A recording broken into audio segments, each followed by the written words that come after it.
Hello, everybody, and welcome to this episode of Unexpected Goals. This is your Premier League Match Week 33 preview.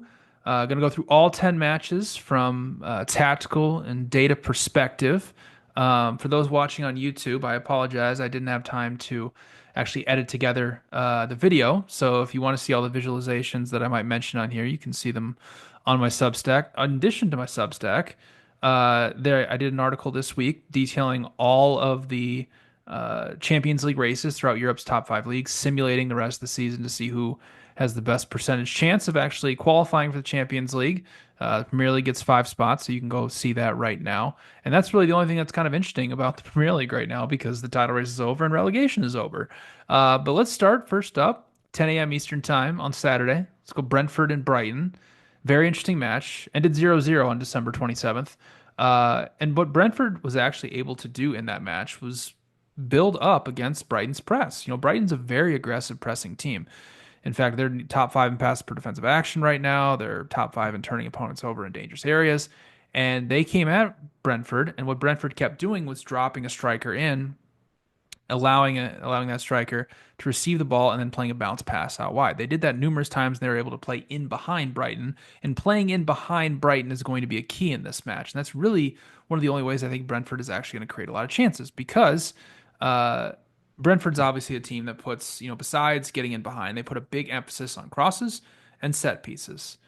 A lot of those crosses that get into the box, are primarily via cutbacks because they don't really have any aerial threats unless obviously it's on a set piece. They're actually top four in crosses completed in the penalty area.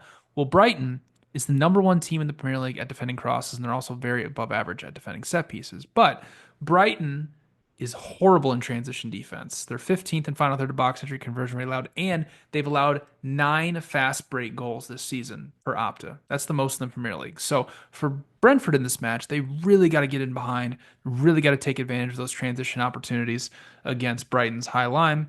As for Brighton, I want to talk quickly about why Fabian Herzler believes in this long ball direct approach that I keep talking about week after week. The reason is not just because he can isolate his forwards 1v1 and he's more confident in them winning duels, and it's also a low risk approach because you're not turning the ball over in your own end of the pitch when you're trying to play through teams. But what can often happen, especially when you have attackers like Matoma and Minta out wide who have great first touches and can bring the ball down with ease. You don't really even have to overload the last line of defense. You just have to send them up there. And then what Brighton can do, and this is how they created a couple huge chances against Brentford in the previous meeting, is allow all of their attackers to crash the box because, quite frankly, it's a lot harder for defenders to pick up guys or runners into the box when they're running backwards rather than when they're standing still in a low block and can actually pick up runners that they can see coming across their face, right?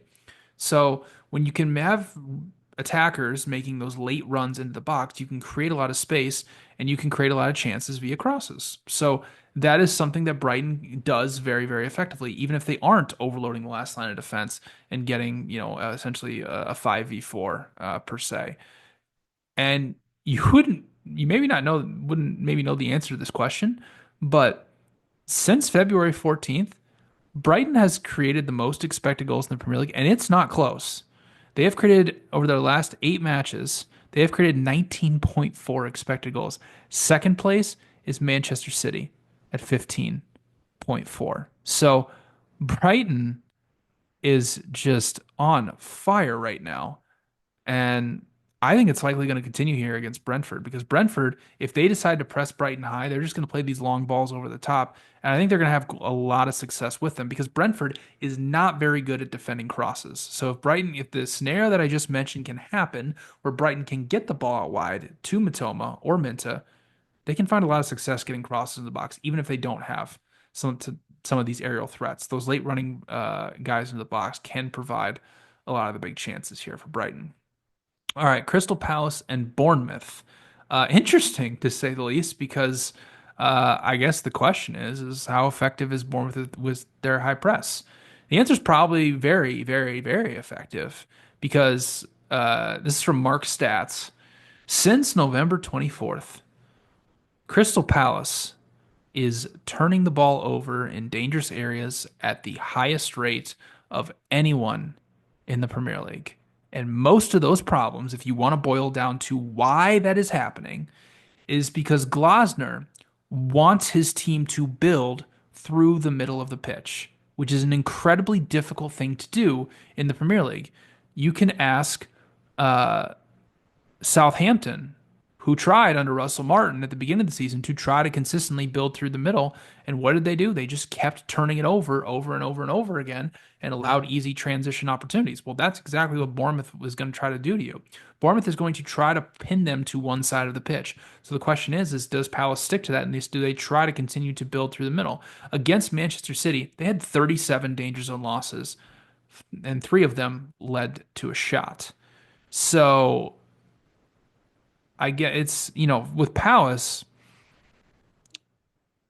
what you have to look at is also with the dangers and losses is like a lot of them are happening right in the middle, which creates those easy transition opportunities. And that's what Bournemouth feeds off of and what's made their main offense, quite frankly. And Crystal Palace offensively, I mean, their offensive metrics are so weird. They're eighth in non-penalty expected goals. They're top five in set pieces, but they're 19th in final third entries and 17th in box entries. Essentially, they do have a high XG per shot, and they are creating a lot of big scoring chances, but they just keep turning it over. And I get it. Once they beat the first line of the pressure, yeah, they are effective with Eze and Sar, but when you're constantly turning it over, you're giving the other team easy transition opportunities and easy chances right in on your net. And defensively, one thing I noticed, because Palace has allowed 10 goals in their last two matches against City and Newcastle. Granted, that's off 4.2 expected, but the biggest takeaway is their box defending was actually quite bad, which is something they had done pretty well for a long time under Glasner. And quite frankly, they're just losing way too many loose balls and they're making way too many mistakes defending crosses. I mean, you can look at a chance early on against Newcastle. I mean, they had Ishak doubled in the box and he's still able to go up and win a header against them. And then you start to look into like, all right, well, how good is Palace at winning aerial duels? Well, they're actually dead last in the Premier League at 44.2%. So for a team like Bournemouth, who loves to get the ball in wide areas and loves to send those crosses in the box and are actually very effective at doing that, it's a terrible matchup here for Crystal Palace. So the transition defense is going to have to be really on point for Palace when Bournemouth turns them over high. I mean, I wouldn't. United set the record. I believe it's a record. I mean, I haven't seen anything higher than 50 danger zone losses against Newcastle, but we'll get to United later. Uh, I mean, Palace is probably going to have like 40 plus danger zone losses here. And it's just how effective Bournemouth is turning those into shots. I mean, Bournemouth has the highest percentage or the most um, high turnovers that lead to shots in the Premier League. Like they're just so effective at doing that. So I think this is a really good matchup here for Bournemouth. Even though they're on the road, I think Bournemouth comes away with a win here. All right. Everton and Manchester City. I'd imagine that Everton comes with the same approach offensively that they did against Arsenal, which was to play very direct, not even try to build through any type of pressure that came to them, and just try to win duels on the last line of defense and win those type of second balls. Now, we know City's press has been very subpar all season long, but I don't think David Moyes is going to come with the approach of like, hey, let's just try to consistently build out of the back against City. They may be able to do it, but I would imagine Everton comes with that low risk type approach. And the good news for Everton is they're getting healthier. Lindstrom and Calvert-Lewin are out for this match, but the biggest news for them is Dwight McNeil and Ndiaye are both healthy, which gives them two outstanding creators down the flanks. I mean, McNeil, who has missed most of the season due to injury, he's only played 12.9 90s. He's averaging 2.6 passes completed into the penalty area per 90. That's the sixth best mark in the Premier League. And Manchester City are still without Ake, Stones, and Kanji, which means they're likely going to have to play O'Reilly and Lewis as their fullbacks, which are not good defensive options. So for Everton, getting the ball in those wide areas and honestly sending crosses into the box, I think is going to be very effective for them because City is still allowing the highest cross completion percentage of anybody in the Premier League. So if you're looking for a way how Everton can create chances in this match, hitting City in transition, winning duels, getting the ball out wide, and firing in crosses to try to hit some guys, and also obviously being effective on set pieces. Now, I think we can also take a lot of lessons, like I already mentioned, from Arsenal's recent match against Everton on how Manchester City can break down Everton's low block, and honestly, lessons from what Arsenal did to Manchester City. What Arsenal did to Real Madrid in the first leg of the Champions League. So obviously City is playing without Holland right now, so it's all about five midfield overloads. If Arsenal was trying to create those against Everton, what it did was essentially forced Everton to play very, very narrow and left the wingers obviously isolated 1v1, and um, they were able to get some overloads out wide. For City in this match, though, I'm guessing they're going to try to maintain a 5 or 6 man overload against Everton's 4-4-2. Now, Everton's front two are going to do a lot more defensive work than Real Madrid's are going to do. But the case is for Everton here is what do their center backs do? Because City is going to ask a lot of questions of them. They're going to ask them, are they going to step out and create space in behind, or are they going to sit back and allow City to have that central overload? Now, City had a lot of problems playing through the middle in the previous match. If you look at the pass map from it, there's just a lot of passes in and around Everton's low defensive block. Holland kind of got isolated in the match. And if you look at the chances that they created from that previous meeting, now it was under Sean Dyche, but Holland missed a penalty and then Gvardiol missed a follow-up. Those two combined had an XG rating of 1.12. Sorry, I was doing math in my head right there. And for the total for the match, City had 2.1 expected goals. They took 23 shots. So you take away those two shots, the other 21 shots didn't even register one expected goal. I mean, come on. That's horrible. There's just a ton of shots from distance. So I think it's going to be something similar to that on Saturday. And honestly, this is more than likely probably going to be a pretty low event type of match, but an interesting one to say the least. And obviously a huge one for City in terms of qualifying for the Champions League. All right, West Ham Southampton. Who cares? This match means nothing. But I'll just give you a quick breakdown here. Um, Obviously Southampton already relegated. West Ham more than likely going to be safe from relegation unless they lose out, essentially. But just really comes down to, Southampton under the caretaker manager has been playing more of a mid block, more of a mid low block, not going straight man to man like they were under Juric. So can West Ham break that down? Sure, I don't know. Liverpool were able to force 30 danger zone losses against the Hammers on Sunday. 7 of them led to a shot. So if Southampton decides to come out and press them, they could be effective here against West Ham, who, if you look through some of their last couple of matches against teams that can press high, they have not been good in terms of actually building through and consistently playing through teams. And if you have to play direct, you need a target man to play to. So, West Ham did create 1.8 expected goals in the previous meeting with Southampton, but over half of those expected goals came off of set pieces. So, for Southampton, I mean, West Ham's not really going to press them high, and if they do, they're not going to be really that effective at doing so. Southampton, I guess, look a little bit better with Onuachu as the target man. But I mean, in 2025, they've created 10.5 expected goals in 13 Premier League matches. I mean, there's really not much else to say other than Southampton's horrible. And good luck in the championship next season, I guess. I don't know. Aston Villa Newcastle. This is actually an interesting match. I'd say this is the most fun match of the weekend. And I'm glad they're putting it in prime time on Saturday. So Villa, if you want to check it out, here on my YouTube channel or on my Substack, I did a tactical analysis of Aston Villa versus PSG. You can go check that out if you want that in more detail. But I'm interested to see what approach Aston Villa comes with here in possession because I'll run through the stats here in a minute, but let's just say they've gotten completely hammered by Newcastle's high press in the last 3 meetings. They went with a pretty low risk approach against PSG in the Champions League on Tuesday. I would hope and pray, if you're an Aston Villa fan, that they do something similar here in this match against Newcastle. What they constantly kept doing is dropping forwards in deep, most notably John McGinn into the half space, Rodgers as well at times too, to try and force center backs out of position, which the center backs wouldn't follow them. And then as the second half progressed, Villa started pushing their fullbacks higher up the pitch, which kind of asked more questions of PSG's fullbacks and kind of created space for Aston Villa to actually play through. Now, with that being said, it's not that easy against Newcastle because Newcastle's a team that's not just going to let you make free runs into the half space. They're going to have their center backs following you, and they're going to suffocate you, and they're going to make it very, very difficult. And we know that Unai Emery does not he doesn't like to take that type of low risk approach and just play a bunch of long balls and not try to have control of the match. Now, you know, there was an early red card in the previous meeting between these two, which kind of changed the complexion of the match, although Newcastle was already up 1-0. So Magpies did win 3-0. But if we even go back further, I mean, Newcastle has completely hammered Newcastle.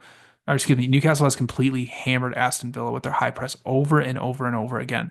Over the two meetings last season, Newcastle scored 8 goals and created 7.7 expected goals in two matches against Aston Villa. And it's just because they kept turning him over, creating easy transition opportunities. So for Aston Villa, this is what this match boils down to. Newcastle is going to come at them. They're going to come at them with a lot of intensity. And if you're going to try to do your little passing triangles and filter the ball back to Martinez and try to play the other side or try to drop strikers in deep, Newcastle is one of the few teams that can take away everything of your predictability. So I think this is a horrible matchup for Aston Villa, and I honestly would expect Newcastle to throttle them.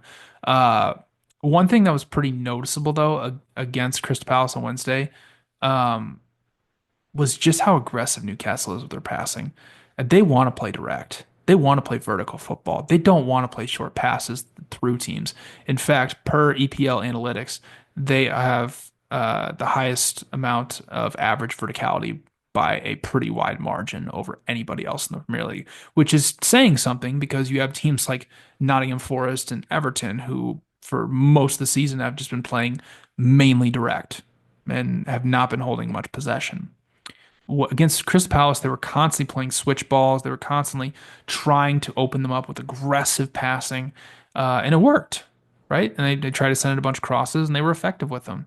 Now, with that being said, they did score 5 goals off of 1.5 expected against Crystal Palace, so they were quite fortunate to win that match 5-0.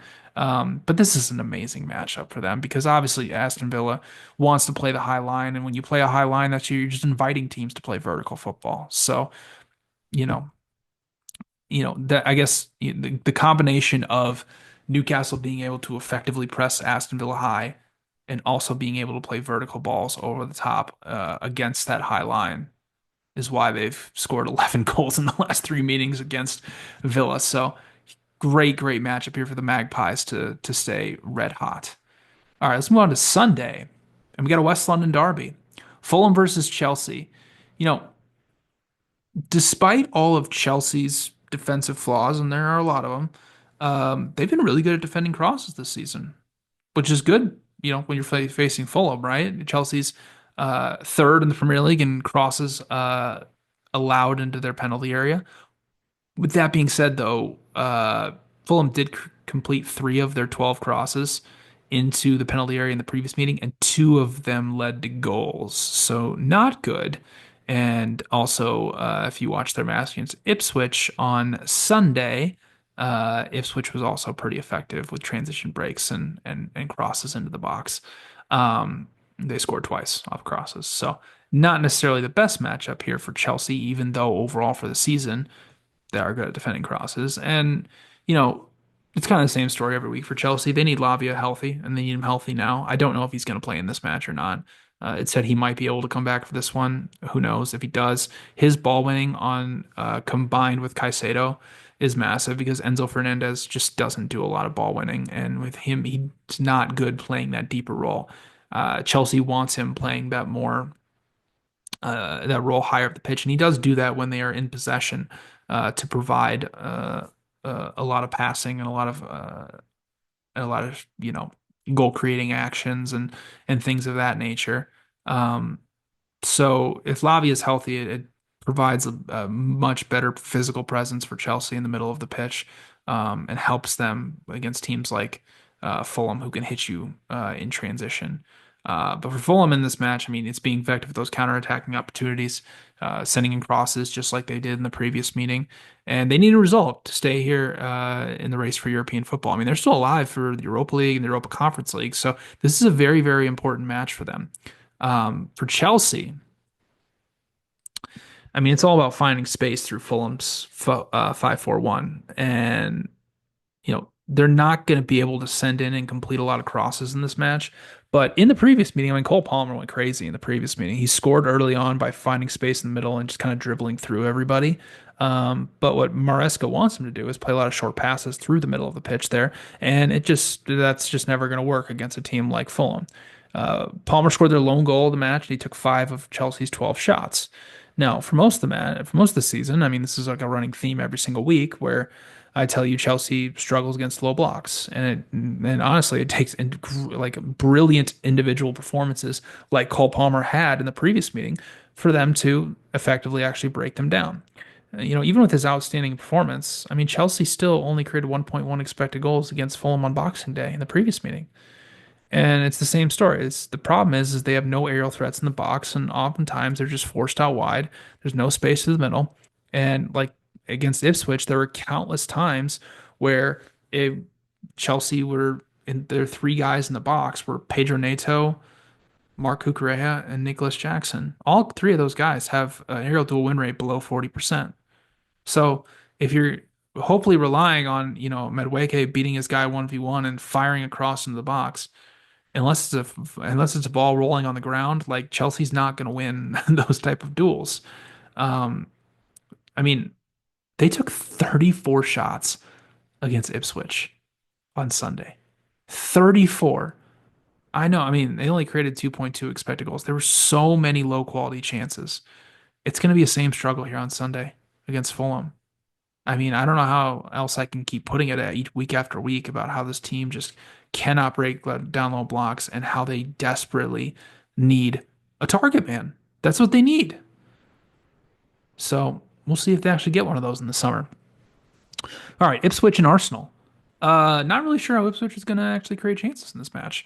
They took advantage of Chelsea in transition for a couple goals on Sunday, but Arsenal doesn't play this aggressive in possession style that Chelsea does. I mean, there are countless times where, like I said, for Chelsea, where Mark Cucurella and all these guys are piling into the box and they have no rest defense to actually prevent themselves from getting hit on the counter. And because Enzo Fresca is playing such an advanced role, it's basically just Caicedo who's like left with the task of just stopping everything, and he just can't do it all by himself. But Arsenal, on the other hand, always maintains a perfect rest defense so they don't get hit in counterattacking opportunities like a lot of these teams are getting hit with throughout the Premier League. And if you need any proof, I mean, just look what they did to Real Madrid in the Champions League. 1.9 expected goals over two legs, and like zero point 0.6 of that was just a dumb mistake by David Raya that Vinicius Jr. just picked off and put in the back of the net. Like, Real Madrid did nothing because every time they won the ball, they couldn't find a way out and actually transition against Arsenal unless Arsenal made a mistake. And with a team like Ipswich, who was allowing just basically relying on a few counterattacking opportunities, yeah, they hit on two of them against Chelsea, but that's what they're relying on when they play these bigger teams. So they're going to have similar problems that Brentford had. I mean, Brentford created zero point 0.2 expected goals. And when you play such a low, compact defensive block like Ipswich plays, because they play a 5-2-3, it can be really hard to transition out of those. And we have a team like Arsenal who's gonna come with a low risk approach, right? I know people are gonna, hammer Mikel Arteta because Arsenal can't create chances, but it's by design. He doesn't want to get his team hit in transition, so he takes the low risk approach and makes sure that they don't concede, and they don't concede a lot of big chances like these other teams do. So, and the title race is over, so you're going to see Arsenal rotate a lot of their team. And quite frankly, I think this match is probably going to play out pretty similarly, not to the previous meeting, but Arsenal's recent match against Everton, where it's just kind of Arsenal rotating the ball around, trying to find space out wide, trying to overload the wide areas. But, um, you know, against Brentford on Sunday, like Arsenal, they came with a low risk approach. They hit Brentford off of a corner in transition. Thomas Partey scored. The other 13 shots that Arsenal had, total of 0.74 expected goals. Yeah, I mean, this match doesn't really mean anything because relegation is over, title race is over. So I would imagine Arsenal would rotate their squad and focus on the Champions League. If you are listening to this, stay tuned. Next week, I am going to do a rewatch and a tactical analysis, a deep, deep dive into Arsenal and PSG from earlier in the Champions League during the league phase. I'm going to go back and do tactical analysis like I would for any other match, except we're going to try to figure out essentially what PSG has to be able to do to actually break Arsenal down. Because in that match, if you remember, they got held scoreless and got held to point 0.4 expected goals, which is one of their worst offensive performances of the season. So stay tuned for that on my Substack, and I'll have a video out here on my YouTube channel as well. All right, Wolves versus Manchester United. Um, I mean, I can do all this analysis, but what a match on Thursday. I mean, can I be honest with everybody for a second? I was doing something around my house. I saw that Leon had gone up 4-2. So I said, all right, I'm gonna go take care of this chore right here. This one's over. I don't need to keep watching this. I was kind of tuned into Lazio and Bodo Glimt, but I was rooting for the Norwegians to get through, which they did.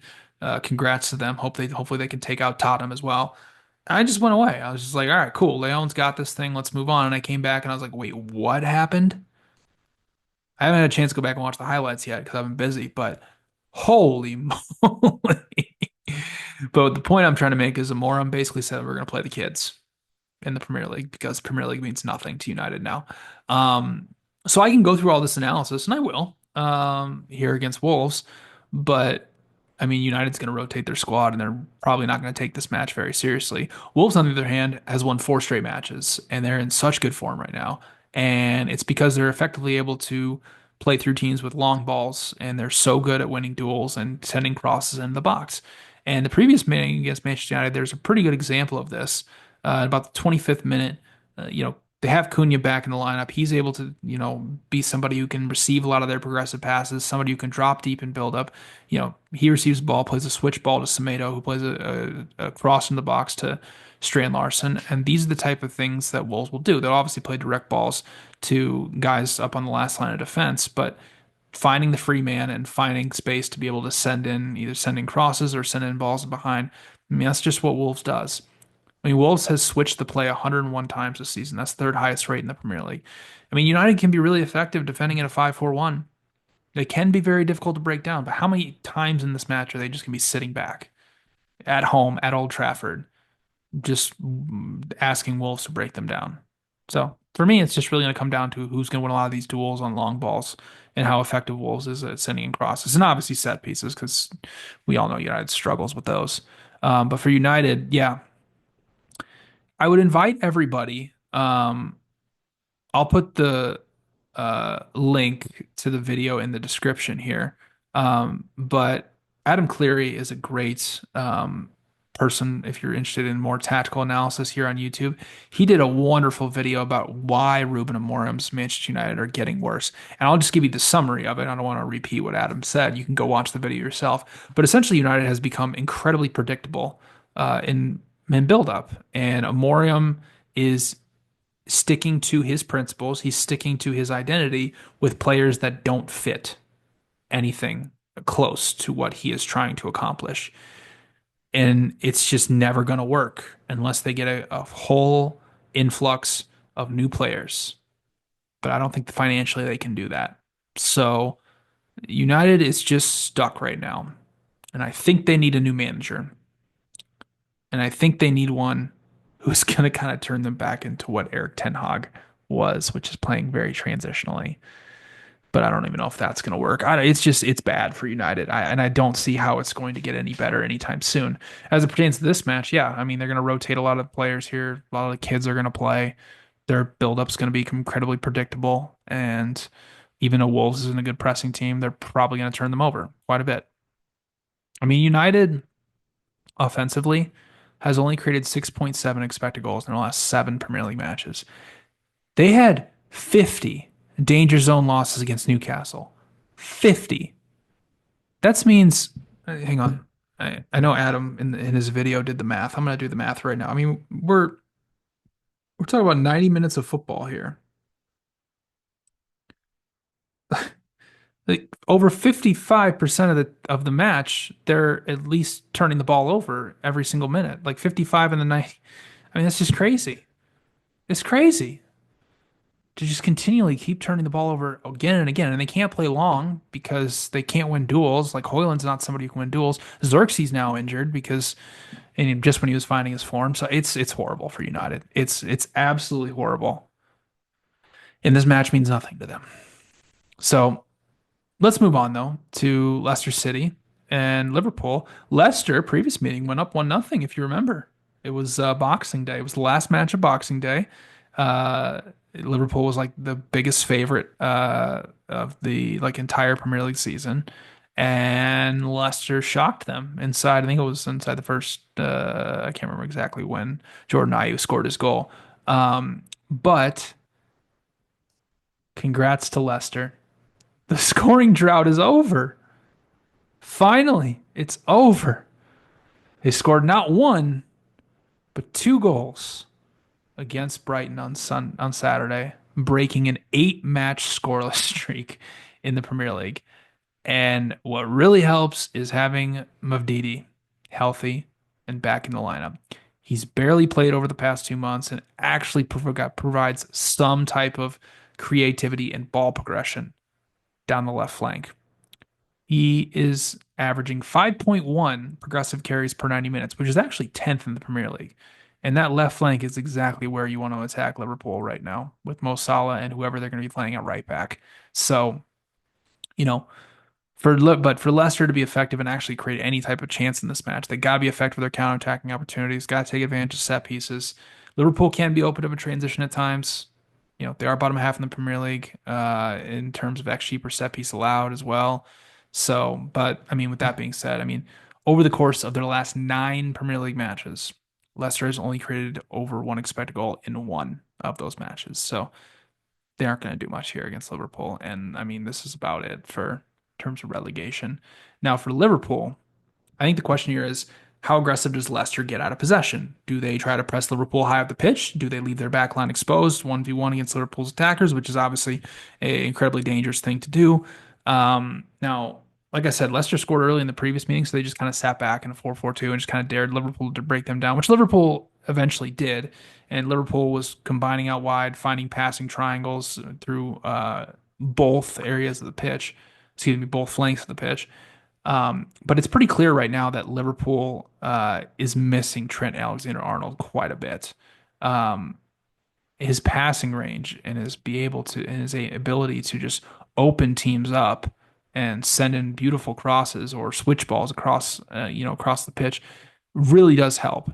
It's an incredible. Now, take this with a grain of salt because it's a very, very small sample size.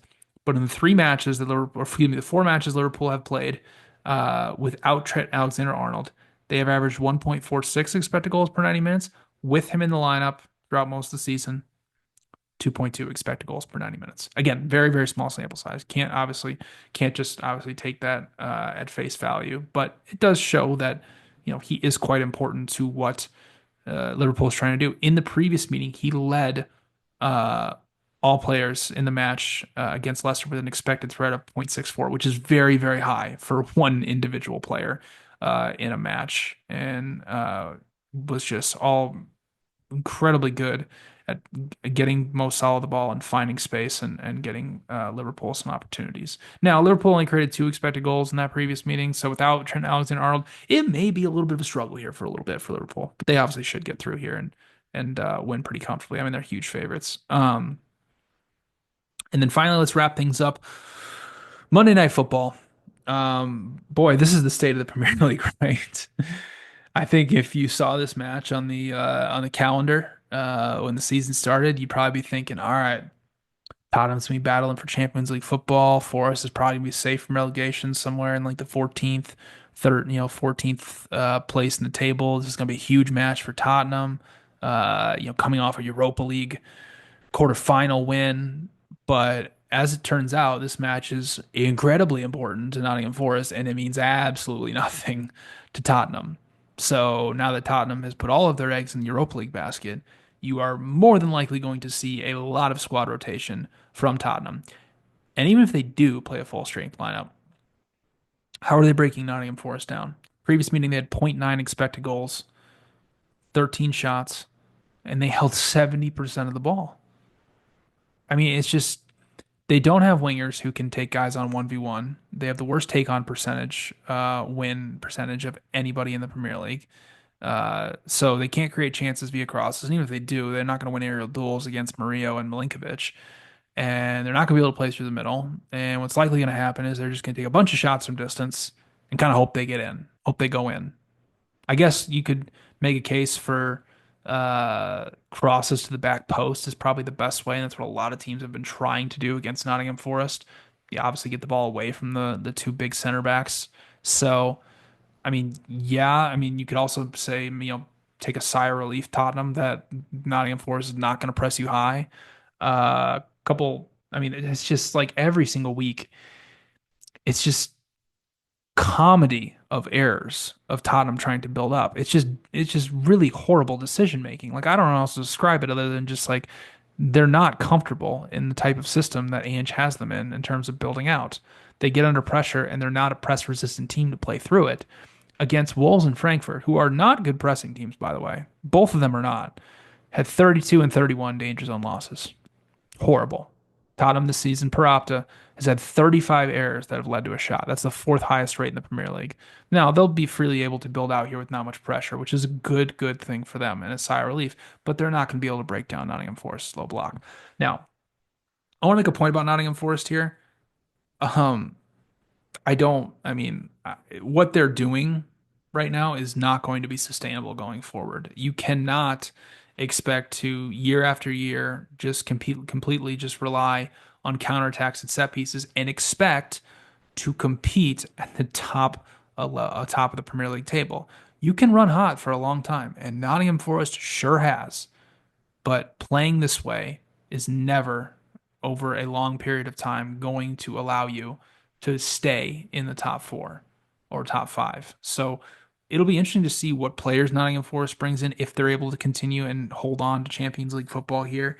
If Nuno decides to transition them to a team that maybe can build out of the back more often, a team that maybe can press teams high with more regularity. I don't know if he tries to do that. I hope he doesn't in some aspects because it's kind of fun having teams that play low blocks and are really good at it.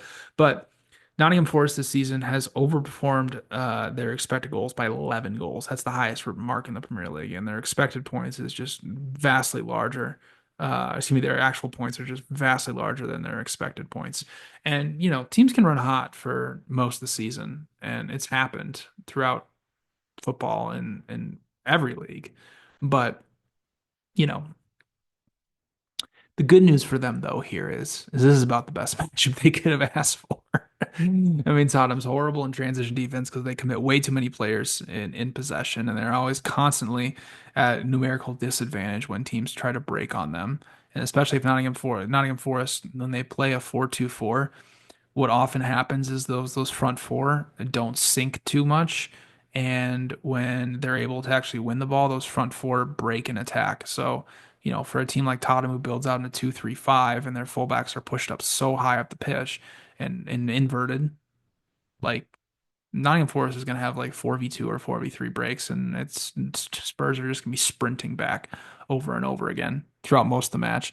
Also, Spurs terrible at defending set pieces, terrible at defending crosses. So another two bad things, the two things that Nottingham Forest actually does well. So really good matchup here for Nottingham Forest. Honestly, probably should walk away with 3 points and stay alive for Champions League football. But hey, it's going to be a very interesting weekend in the Premier League. We don't have any like really huge matches between big six clubs, but a lot of interesting matches here. Thank you for tuning into this episode of Unexpected Goals. If you could please rate this podcast 5 stars on Spotify, I would be forever grateful. And if you could subscribe to my YouTube channel, I would also be forever grateful. So enjoy the weekend of Premier League matches, and I'll see you again soon.